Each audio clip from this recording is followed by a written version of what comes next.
bafuna ekibiina kyabwe obalaba kwemulinga naye nga it is a business obalaba kuzira but it is a what?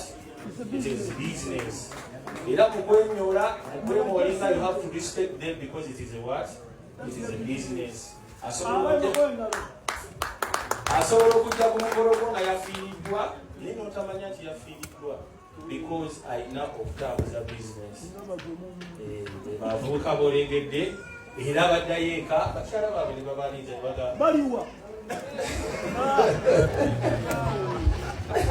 So basakata bandi bali nyinawo omwami omulala bamuyita Mon photographer jangu bakulabe bafuna ekibiina kyabwe obalaba kwemulinga naye nga it is a business obalaba kuzira but it is a what?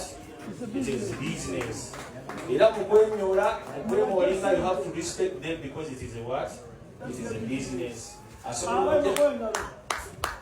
Asobola okujja ku mukolo gwo nga yafiiriddwa naye n'otamanya nti yafiiriddwa because alina okutambuza business.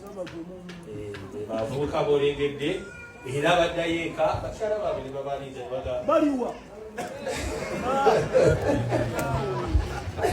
So basakata bandi bali nyinawo omwami omulala bamuyita Mon photographer jangu bakulabe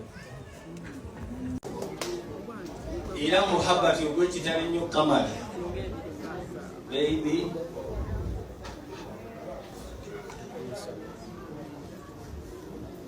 ngenda kusaako akaweta kano kamusibidde eri mbwandala kuddamu kujjukira ojja kuba omuntu eŋŋunduwa